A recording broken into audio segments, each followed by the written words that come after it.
Hi students, ఈరోజు real numbers exercise 1.5 question number 2 చూద్దాము. Write the following expressions as log n and find their values. Okay, so ఇది first bit log 2 plus log 5. Okay, so log 2 plus log 5 ఎలా రాయొచ్చు? log 2 into 5. Okay, so ఇది ఎలా రాయొచ్చు? log x plus log y is equal to log xy. ఇదేంటి? Product rule. Okay, product లా అనొచ్చు, లేకపోతే product rule అనొచ్చు. దీని ప్రకారం ప్లస్ ఉంటే లాగ్లో వాటిని మనం మల్టిప్లై చేసుకోవచ్చు. Okay, so that is equal to log 10. Okay, so which is equal to log n. Okay, n ఫామ్లో ఉంది, లాగ్ n ఫామ్లో ఉంది కాబట్టి n is equal to 10. Okay, so next problem చూద్దాం. నెక్స్ట్ ప్రాబ్లం ఏంటంటే log 16 to the base 2 minus log 2 to the base 2. So దీన్ని ఎలా రాయొచ్చు అంటే log 16/2 to the base 2. So ఎందుకు దీన్ని ఇలా రాసామంటే using quotient rule. Okay, using quotient rule. Quotient rule ఏంటంటే log x minus log y is equal to log x by y. Okay, so దీని ప్రకారం నెగటివ్ సైన్ ఉంటే, మధ్యలో నెగటివ్ సైన్ ఉంటే లాగ్లో మనం వాటిని డివైడ్ చేయాలి. Okay, so this is nothing but log 8 to the base 2. Okay, so log 8ని ఎలా రాయొచ్చు? 2 cube to the base 2 which is equal to 3 ముందుకు వచ్చేస్తుంది, log 2 to the base 2. Okay, so దీన్ని ఎలా రాసాం? Using this law, x power n is equal to n log x. అంటే n ముందుకు వచ్చేసింది, అలాగే 3 ముందుకు వచ్చేసింది కదా. ఓకే, సో ఇదేంటి? Power rule. Using power rule మనం ఇలా రాయొచ్చు. 3 ఇంటూ దీని వాల్యూ 1 మనకి తెలుసు. So answer 3. So next problem చూద్దాం.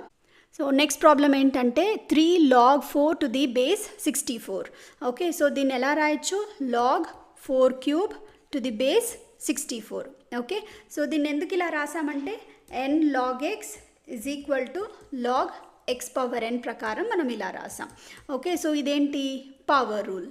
ఓకే, పవర్ రూల్ యూజ్ చేసాము. ముందరున్న 3 పవర్లోకి వచ్చేస్తుంది అనమాట. Okay, so this is nothing but 4 cube ఏంటి? 64 to the base 64. Okay, so దీని వాల్యూ 1. ఎందుకు? Because log a to the base a is equal to 1. Okay, so next problem చూద్దాం. So next problem ఏంటంటే 2 log 3 minus 3 log 2. Okay, so దీన్ని ఎలా రాయొచ్చు? log 3 square minus log 2 cube. ఎందుకు ఇలా రాసాము? Again using power law. Okay, so that is equal to log x power n. Okay, this is power law. So ముందున్న 2 పవర్లోకి వచ్చేసింది.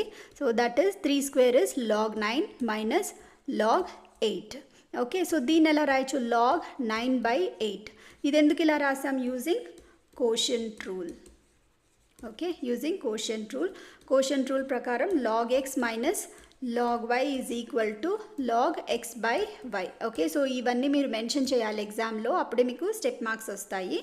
Okay, so that is equal to log n. ఇది log n ఫామ్లో ఉంది. So n is equal to 9/8. Okay, so next problem చూద్దాం. Next problem ఏంటంటే log 10 plus 2 log 3 minus log 2. Okay, so log 10 plus log 3ని ఎలా రాయొచ్చు? 2 log 3ని ఎలా రాయొచ్చు? log 3 to the whole power 2 minus log 2. Okay, so దీన్ని ఎందుకు అలా రాసామంటే again power rule. n log x is equal to log x power n. Okay, so ముందున్న number పవర్లోకి వచ్చేసింది, అందుకే మనం 3 square రాసాం. Okay, so log 10 plus log 9 minus log 2. Okay, 3 3s are 9 కదా. సో ఇప్పుడు దీన్ని ఏం చేయాలి? సో దీన్ని log 10 ప్లస్ log 9 ఎలా రాయొచ్చు? log 10 into 9 minus log 2. Okay, so ఇది ఎందుకు ఇలా రాసామంటే again product rule. Okay, so log x plus log y is equal to log xy. Okay, so plus ఉంది కదా మనకి ఇక్కడ, సో మనం మల్టిప్లై చేసుకోవచ్చు లాగ్లో. Okay, so log 90 minus log 2. So ఇది product rule. Okay, so log 90 minus log 2, so that can be written as log 90/2. Okay, so ఎందుకు ఇలా రాసాం? Again quotient rule.